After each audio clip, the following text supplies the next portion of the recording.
Halo teman-teman Animanga, gimana kabar kalian semua? Semoga kalian semua baik-baik saja. Anime Dr. Stone sudah lama tamat. Dr. Stone versi animenya mengadaptasi dari chapter 1 sampai chapter ke-83. Pada timeline ini, cerita berfokus pada pertarungan Senku melawan Tsukasa yang berakhir dengan kemenangan di pihak Senku. Di video kali ini, Otakim akan membahas spoiler Dr. Stone chapter ke-84. Buat teman-teman yang tidak ingin terkena spoiler, silahkan skip video ini. Otakim beri waktu selama 5 detik.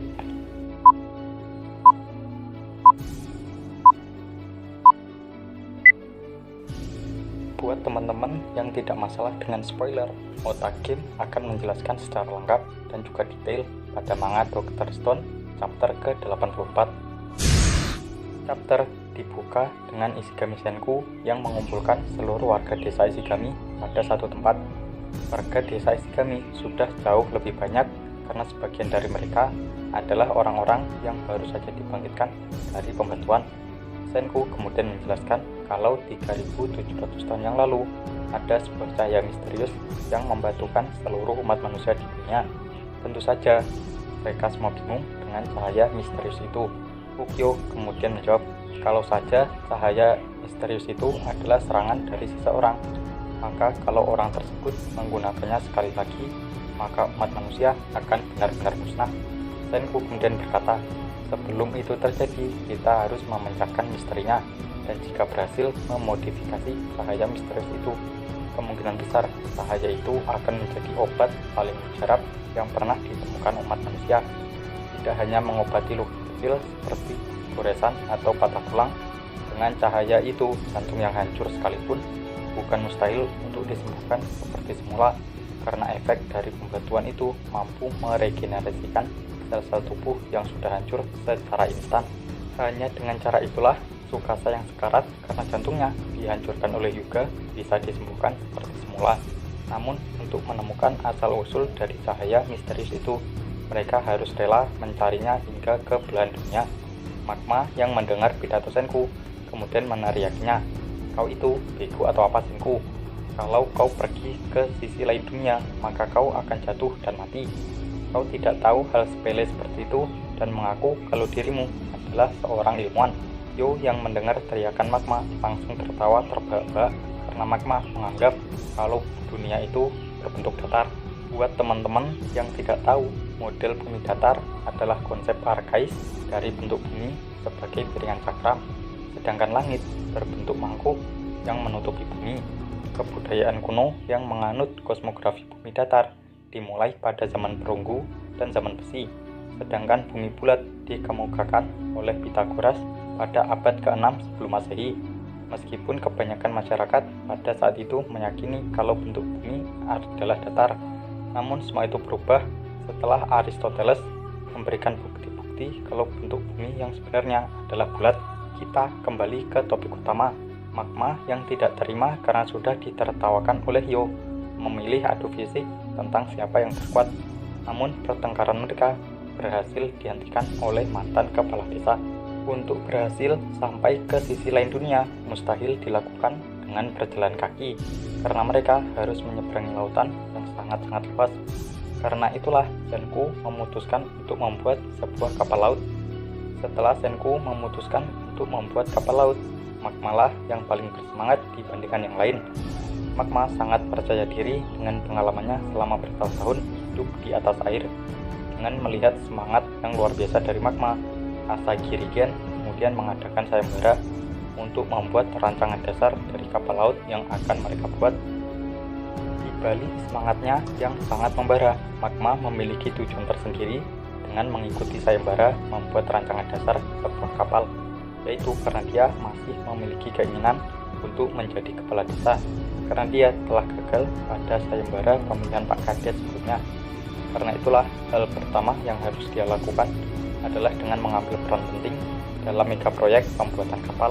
Magma kemudian mengumpulkan anggotanya, yaitu Mental dan juga Namari.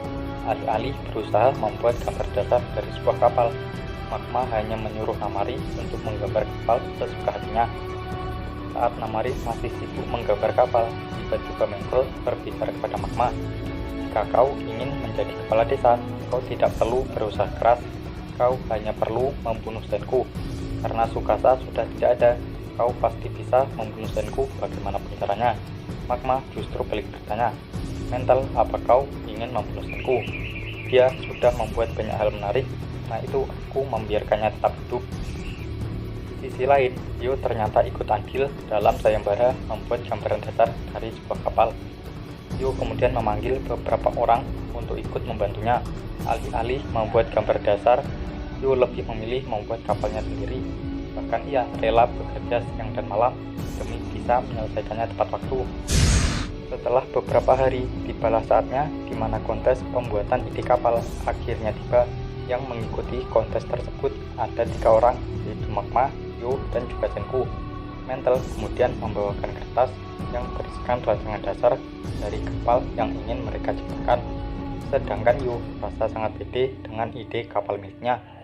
Daripada hanya sebatas gambar saja, maka kapal yang sudah jadi sudah dapat dipastikan akan menjadi pemenangnya. Magma kemudian menempelkan rancangan kapal miliknya pada sebuah batu. Alangkah terkejutnya Yo lihat gambar kapal yang sangat luar biasa keren. Yo yang awalnya sangat percaya diri kemudian merasa enggan untuk menunjukkan kapal buatannya. Dia bahkan sampai mengelak dengan berkata kalau dia tidak pernah membuat kapal dan berkata kalau dia juga lupa membawa rancangannya. Namun ya, Suika yang berhasil menemukan kapal buatan Yo yang ditutupi sebuah kain daripada disebut kapal, maka bukankah itu lebih pantas disebut dengan rakit? Sedangkan Senku sama sekali tidak menggubris apa yang dilakukan Yo. Senku hanya fokus dengan desain buatan Magma yang lebih manusiawi dan layar kapal yang terbuat dari jerami yang ditenun. Tak lama kemudian Senku menunjukkan rancangan kapal miliknya. Namun ya, karena Senku berasal dari dunia modern, maka rancangan kapal miliknya juga sangat megah, kompleks, dan juga detail. Meskipun rancangan kapal milik Mama sudah sangat baik, namun masih belum cukup jika digunakan untuk menjelajahi samudra, yang mana cuaca di laut lepas bisa berubah sewaktu-waktu. Melihat desain kapal milik Senku yang luar biasa megah, seluruh warga sontak berteriak, "Nah, itu dia!" Magma yang melihat rancangan kapal milik Senku langsung merasa depresi karena rancangan yang ia buat sama sekali tidak ada artinya jika dibandingkan dengan milik Senku. Magma yang berusaha keras untuk mengambil peran penting dalam proyek pembuatan kapal agar diakui dan menjadi kepala desa, sekali lagi harus gagal karena rancangan Senku lah yang menjadi pemenangnya. Namun ya, kapal super megah yang dirancang Senku akan menghabiskan banyak waktu atau bahkan ratusan tahun untuk bisa menyelesaikannya. Namun karena ada ratusan orang yang siap membantu, seharusnya tidak sampai bertahun-tahun untuk menyelesaikannya. Saat proses pembuatan kapal sudah dimulai, Fukyo dan Kohaku bertanya kepada Gen, kenapa Gen mengadakan kontes itu, padahal sudah pasti Senkulah yang akan menjadi pemenangnya.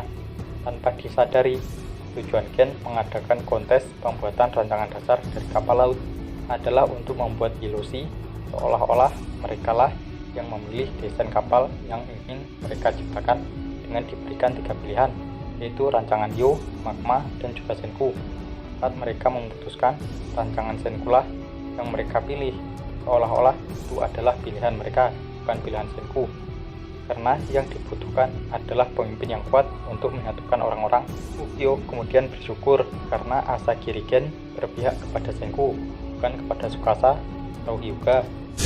Chapter kemudian berfokus kepada Senku dan Minami.